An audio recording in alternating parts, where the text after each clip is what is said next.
साल 2019 के चुनावी घोषणा पत्र में बीजेपी ने कई वादे किए थे। जनता ने दूसरी बार केंद्र की सत्ता सौंपी तो उन वादों की डिलीवरी शुरू हुई।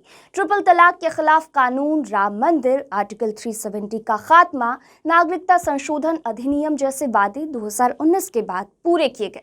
2024 में अब अगला टेस्ट होना है, मतलब लोकसभा चुनाव होना है, तो अगले टेस्ट से पहले बीजेपी ने बाकी बचे वादों को पूरा करने की कवायद शुरू कर दी है। इनमें सबसे इंपॉर्टेंट जो है वो है समान नागरिक संहिता, यानी कॉमन सिविल कोड, जिस पर गृह मंत्री अमित शाह ने कहा कि उसकी बारी अब आ गई है। अब बिहार के पूर्व उप मुख्यमंत्री और राज्यसभा सांसद सुशील मोदी ने इस पर कहा कि पूरा बिहार जो है वो पीएम नरेंद्र मोदी के साथ खड़ा है। अमित शाह ने ऐलान किया है कि देश के अंदर जहां जहां बीजेपी की सरकारें हैं वो अपने यहाँ कॉमन सिविल कोड लागू करेगी।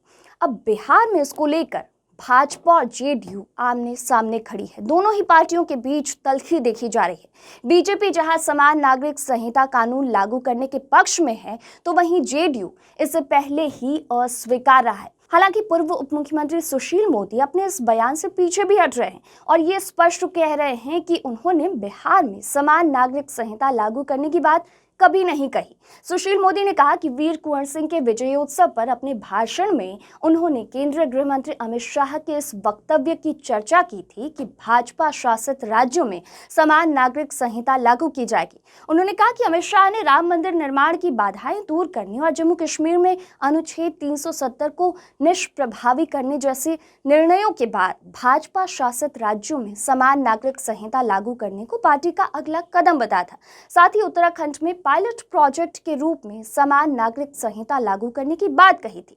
सुशील मोदी ने कहा कि राम मंदिर, अनुच्छेद 370, 3 तलाक और समान नागरिक संहिता जैसे मुद्दों पर भाजपा की अलग राय स्पष्ट है, लेकिन जहां पार्टी दूसरे दलों के साथ सत्ता में है वहां केवल आम सहमति के आधार पर निर्णय लिया जाएगा।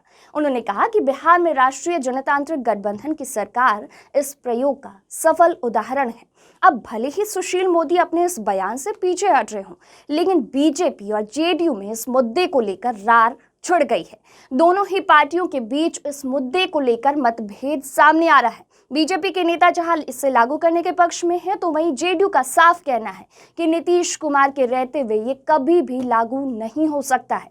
बता दें कि मुख्यमंत्री नीतीश कुमार ने तो साल 2017 में ही स्पष्ट कर दिया था, इस मसले पर अपना स्टैंड साफ कर दिया था कि यूनिफॉर्म सिविल कोड बिहार में लागू नहीं होगा। सीएम ने इसको लेकर साल 2017 में राष्ट्रीय विधि आयोग के अध्यक्ष डॉक्टर बीएस चौहान को जेडीयू के राष्ट्रीय अध्यक्ष के तौर पर पत्र भी लिखा था, जिसमें उन्होंने साफ कहा था कि समान नागरिक संहिता को थोपने के बजाय इस पर सबकी सहमति जरूरी है। विभिन्न धर्मों के समूह, खासकर अल्पसंख्यक समाज के लोगों से विमर्श जरूरी है, क्योंकि संविधान के अनुसार धर्म की स्वतंत्रता की संवैधानिक गारंटी आवश्यक है। मुख्यमंत्री ने तब स्पष्ट कहा था कि समान नागरिक संहिता लोगों के कल्याण के लिए होने वाले सुधारवादी कदम के रूप में देखा जाना चाहिए, ना कि एक राजनीतिक औजार की तरह इसे जल्दबाजी में थोप दिया जाए। हालांकि तब मुख्यमंत्री नीतीश कुमार महागठबंधन में थे और अब बीजेपी की ये दलील है कि नीतीश कुमार एनडीए में मुख्यमंत्री हैं, ऐसे में निर्णय एनडीए सरकार का होगा। इस मसले पर जेडीयू के राष्ट्रीय प्रवक्ता केसी त्यागी का कहना है कि जनता दल यूनाइटेड के घोषणा पत्र में ये बात शामिल रही है कि समान नागरिक संहिता थोपा नहीं जाना चाहिए। उन्होंने भूतपूर्व प्रधानमंत्री अटल बिहारी वाजपेयी के समय का हवाला देते हुए कहा कि उस वक्त भी भाजपा इसे लागू करना चाहती थी, लेकिन एनडीए की सरकार रहने के बावजूद गुड गवर्नेंस के एजेंडे को प्राथमिकता देते हुए इस मुद्दे को छोड़ दिया गया था।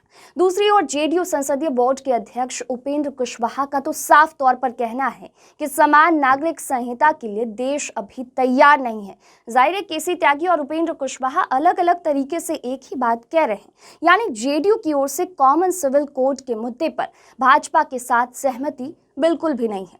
जेडीयू के नेता इसलिए भी अत्यधिक मुखर दिखते हैं क्योंकि इसको लेकर मुख्यमंत्री नीतीश कुमार का रुख भी यही रहा है।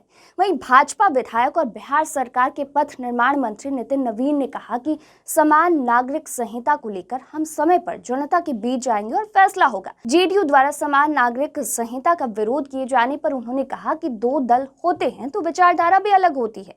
दोनों के वैचारिक मुद्दे अलग हैं, लेकिन जनता के समर्थन से हमने कई काम किए हैं, चाहे अनुच्छेद 370 हटाना हो या राम मंदिर का निर्माण करना हो। आने वाले समय समान नागरिक संहिता पर भी जनता के बीच जाएंगे। बहरहाल वर्तमान में कॉमन सिविल कोड पर भाजपा और जेडीयू का स्टैंड साफ अलग अलग दिख रहा है, लेकिन ये भी हकीकत है कि साल 2017 में जब जेडीयू ने इस पर सर्वसम्मति की बात उठाई थी तब वह महागठबंधन का हिस्सा थी, लेकिन अब वह एनडीए में है और नीतीश कुमार एनडीए सरकार के मुख्यमंत्री हैं। यही बात भाजपा के नेता भी बार बार कह रहे हैं।